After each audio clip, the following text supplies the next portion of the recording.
अनुसार उत्तरा के गर्भ से एक बालक का जन्म हुआ और बालक जन्म लेने के बाद आसन लगाकर बैठ गया। आसन लगाकर बैठ गए। आसन लगाने के बाद इधर उधर देखने लगा, इधर उधर टकी लगाने लगा। अब सभी विचार करने लगे कि भाई ये बालक ने जन्म लिया और जन्म लगने के बाद आसन लगा लिया और इधर उधर देख रहा है, ना हंस रहा है ना बोल रहा है, शांति पूर्वक बैठा है। कैसे? सारी बातें बताई, सारे लोग देखने लगे। उसकी परीक्षित की ननिहाल से भी आई।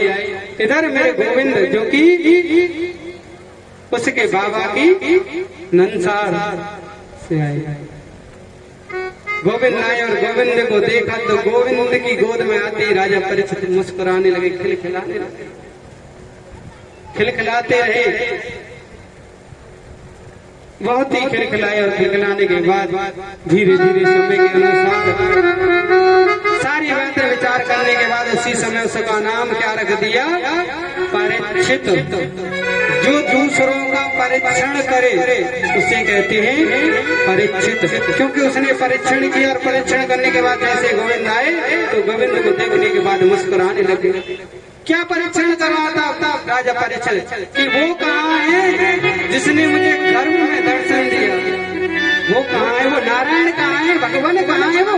तो ये सब बात का परीक्षण कर रहे थे। होने के बाद कि उत्तरा ही इतनी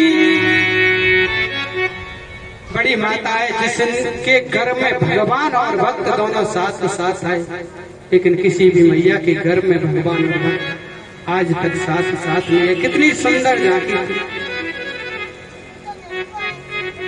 इस प्रकार उसका नाम रखा।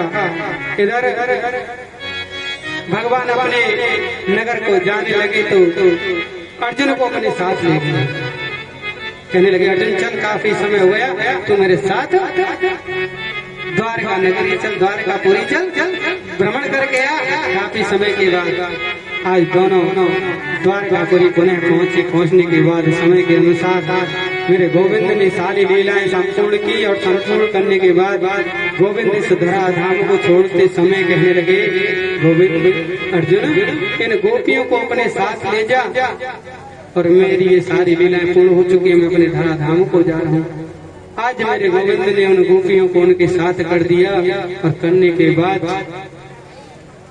कन्हैया तो धाम को चली गई। आज गोपियों को अपने साथ लेकर अर्जुन मलिन मुख से चला आ रहा है तो रास्ते में भील मिले। भीलों ने गोपियों को लूट लिया, लेकिन अर्जुन के बाण और धनुष कुछ नहीं कर पाए। अर्जुन धीरे धीरे आगे बढ़ने लगा तो युधिष्ठिर जी महाराज कहते, भाई काफी समय व्यतीत हो गया लेकिन अर्जुन लौट कर नहीं आया, ऐसा क्यों हुआ? ऐसा क्या हुआ कितना समय व्यतीत लेकिन अर्जुन नहीं लौटे? ऐसा विचार गए थे। विचार करने के बाद सामने से देखा तो अर्जुन भी चले आ रहे हैं। अर्जुन को देखकर मुख को देखकर उदास हो गए। कहने लगे, अर्जुन ऐसा क्या तेरे मुख को देखकर इतनी उदासी? तो अर्जुन कहता है कि भैया हमारे गोविंद से धरा धाम को छोड़कर चली गई। यह बात माता कुंती अपनी पूजा गृह में सुन रही थी तो माता कुंती ने वही की वही अपनी शरीर को त्याग दिया। अब पांडवों ने राजा परीक्षित का तिलक किया, राज गद्दी पर विराजमान कराने के बाद वो भी आगे बढ़ने के लिए उद्यत हुए तो कहने लगे कि बाबा मैं इस गद्दी को कैसे संभालूंगा, इस राजपाट को कैसे संभालूंगा, मुझ पे ये कार्य नहीं होगा। उन्होंने भी ज्ञान दे दिया कि परीक्षित किसी के साथ अन्याय मत करना, अधर्म का साथ मत लेना, सत्य पर रहना, धर्म कर्म करना, सभी के साथ न्याय की बातें करना, यही तेरे राज्य चलाने का मार्ग होगा। ऐसा कहकर ज्ञान दिया तो भी आगे बढ़ने लगे। बढ़ते जा रहे हैं सभी, धीरे धीरे अपने शरीर को छोड़ते जाते हैं। छोड़ने के बाद अंत में जाकर युधिष्ठिर जी महाराज बताते अपने धाम को जाते, क्योंकि वह स्वयं धर्मराज के अवतार बताए जाते थे। अब धीरे धीरे कथा को आगे बढ़ाते। एक दिन क्या होता है, राजा परीक्षित अपने राजकोष में जाता है। राजकोष में जाकर चारों तरफ देखता कि मेरे बाबा क्या छोड़ कर गए, तो एक मुकुट दिखाई दिया। उस मुकुट को देखकर प्रसन्न हो गया। प्रसन्न होने के बाद कहने लगा कि ये मुकुट किसका है? तो बता दिया कि ये तुम्हारे बाबा कौन है? भीम जरासंध के साथ युद्ध कर जीत कर लाए थे, मुकुट वही मुकुट। अब राजा परीक्षित ने उस मुकुट को लिया, अपने सिर पर धारण किया और धारण करने के बाद भ्रमण करने के लिए चल दिए। भ्रमण करते करते आगे बढ़ने लगे। बढ़ते बढ़ते उन्होंने एक दृश्य देखा कि एक गाय और एक बैल दोनों एक दूसरे से विलाप कर रहे, फूट फूट कर रो रहे। बैल के तीन पैर कट चुके, एक पैर बाकी है। उस पैर पर खड़ा हुआ रोते जाने। इतने में ही परीक्षित जी महाराज पहुंचे और कहने लगे, प्रभु आप रो क्यों रहे हो? रोने का कारण क्या है? तो राजा परीक्षित से जवाब देते हैं कि हम किसको दोष दें? राजा परीक्षित पहले पूछता कि आप बताइए आप कौन हो? तो कहने लगे कि ये गाय है, ये कोई और नहीं, ये पृथ्वी देवी है और मैं कोई और नहीं। धर्म की बात सुनी और सुनने के बाद कहने लगे तो आपका रोने का प्रयोजन क्या है? उसी समय कहने लगे हम किसको दोष दें? ब्राह्मणों से पूछते हैं तो ब्राह्मण कहते हैं कि अपनी ज्योतिष विद्या के द्वारा ग्रह इत्यादि चाल देखेंगे और कहेंगे कि आप पर शनिदेव की कृपा है, शनिदेव की शुक्र ग्रह आपकी कुंडली में बैठा हुआ है। और वैसे किसी व्यक्ति से कहें कि ये तो तुम्हारे कर्मों का फल है, और किसी से कहें पूछें कि तूने पूर्व जन्म में ऐसे कर्म करे होंगे जिसका भोग भोगना तुझे पड़ रहा है, तो राजन हो किसको दोष दे? हम जिस हाल में उस हाल में छोड़ दो। ऐसा कहने के बाद राजा परीक्षित से कह दिया आप जाइए। तो राजा परीक्षित आगे बढ़ने लगा। राजा परीक्षित कुछ दूर चला और चलने के बाद पीछे मुड़कर देखा तो एक काला काला पुरुष अपने हाथ में तलवार लेकर उस धर्मराज के चौथे पैर को काटने में लगा हुआ है। तभी राजा परीक्षित दौड़ कर आए, कहने लगे तुझे आज जीवित नहीं छोड़ूंगा, इसका तीसरा चौथाई पैर काट रहा है। तो चरणों में गिरकर बैठ गया, प्रभु इसमें मेरी गलती नहीं, मेरा भी समय आ चुका है। हो कौन? कि मैं कोई और नहीं, कलयुग हूँ। कहने लगे इस कलयुग का यहाँ कोई स्थान नहीं, आप जाइए कहीं अन्यत्र स्थान देखिए। अन्यत्र की बात आई तो कहने लगा कलयुग के प्रभु मैं कहाँ जाऊं? जहाँ भी नजर डालता हूँ आपका ही राज्य दिखता है, आपका ही राज्य दिखता है, मैं तो रहूंगा।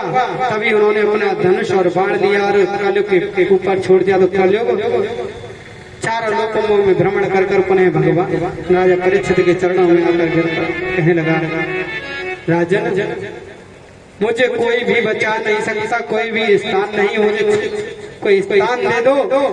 तो स्थान की बात आई तो कहने लगे अभ्यर्थित समय स्थान कले ददो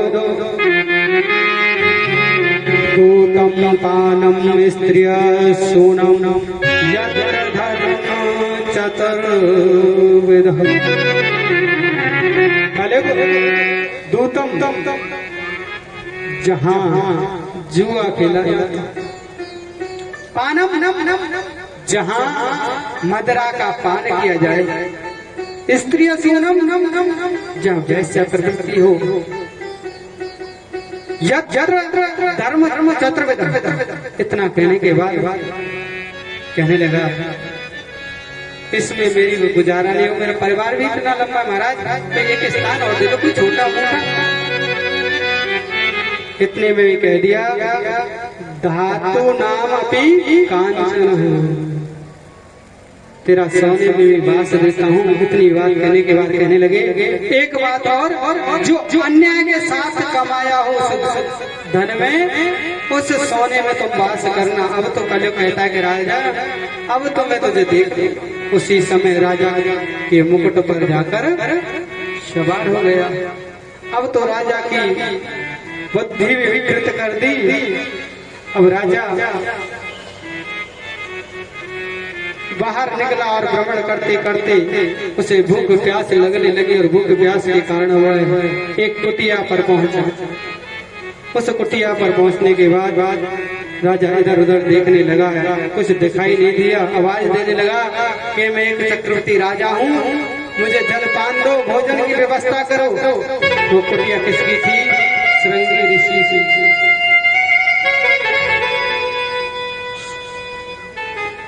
शमीक मुनि और उस कुटिया पर पहुंचे और कुटिया पर पहुंचने के बाद अंदर प्रवेश किया और प्रवेश करने के बाद क्या होता है कि चारों तरफ देखने के बाद भगवान राजा की निगाह शमीक मुनि के ऊपर पड़ी। लेकिन शमीक मुनि को देखकर कहने लगा, अरे ढोंगी बना बैठा है, राजा को देखकर खड़ा होकर प्रणाम नहीं करता। ऐसी बातें करते करते तो कुटिया से बाहर आया राजा और आने के बाद बाहर एक सर्प मरा पड़ा हुआ था। उस सर्प को लिया और गले में डाल दिया। गले में डालने के बाद राजा अपने महल की तरफ आ गया और यह दृश्य